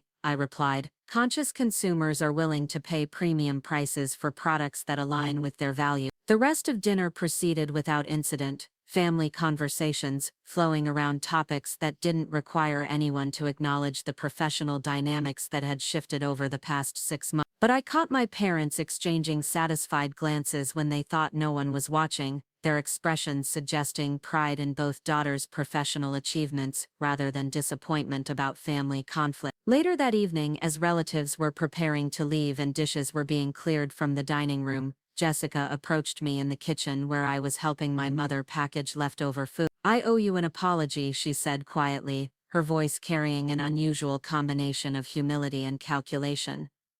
"My behavior during your brand-forward interview was unprofessional, and I let personal concerns about family conflicts influence my judgment about your qualification." The apology felt carefully constructed, acknowledging wrongdoing while minimizing its significance and avoiding any admission of deliberate sabotage. I was trying to protect both of us from potential complications, but I realize now that I overstepped professional boundaries. I studied her face for signs of genuine remorse or strategic positioning, trying to determine whether she was motivated by guilt about her actions or concern about her reputation within the family. "Thank you for saying that," I replied neutrally. "I appreciate you acknowledging that the situation was handled poorly." Jessica nodded, apparently satisfied that her apology had been accepted without requiring further explanation or discussion of consequences. She rejoined the family gathering with the air of someone who'd resolved an uncomfortable situation through appropriate adult communication, probably expecting that we could return to normal sisterly relationships now that the professional conflict had been addressed. But something had fundamentally changed in how I understood our family dynamics. Jessica's sabotage had revealed the extent to which she was willing to compromise my opportunities to protect her own professional narrative,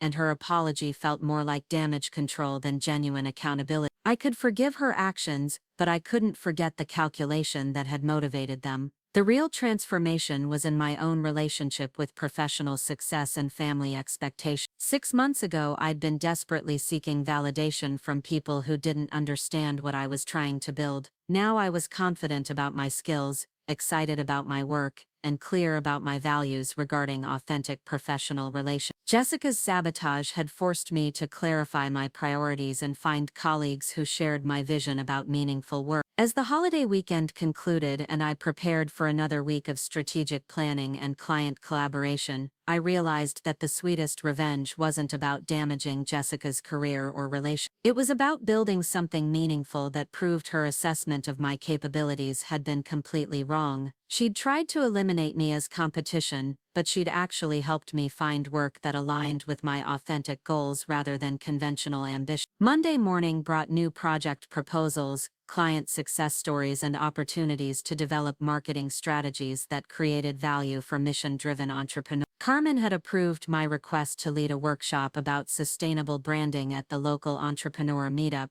positioning authentic voices as a thought leader in the growing field of values-based marketing. Ryan and I were collaborating on a presentation for the Austin Marketing Association about the business case for authentic brand storytelling. My phone displayed a text from Sarah at EcoThreads. Our holiday sales exceeded projections by thank you for helping us build something that actually connects with people who share our values. The message felt like validation of everything I'd been working toward, proof that marketing could be a force for positive change rather than just profit maximization. Jessica had been right about one thing: I'd found my niche, but she'd been wrong about assuming that following my values would limit my professional prospects rather than expand them. Looking out my office window at Austin's creative district, watching entrepreneurs and artists navigate the intersection between meaningful work and financial sustainability, I felt genuinely grateful for the journey that had led me here. Jessica's betrayal had been devastating in the moment, but it had also forced me to examine what I actually wanted from my career rather than what I thought I should want. Sometimes family sabotage creates opportunities for people to demonstrate exactly the kind of resilience and integrity that authentic collaborators actually value. The best response to betrayal isn't revenge, it's building something beautiful that proves the betrayer's limitations were their own rather than yours. Up next, you've got two more standout stories right on your screen. If this one hit the mark, you won't want to pass these up. Just click and check them out.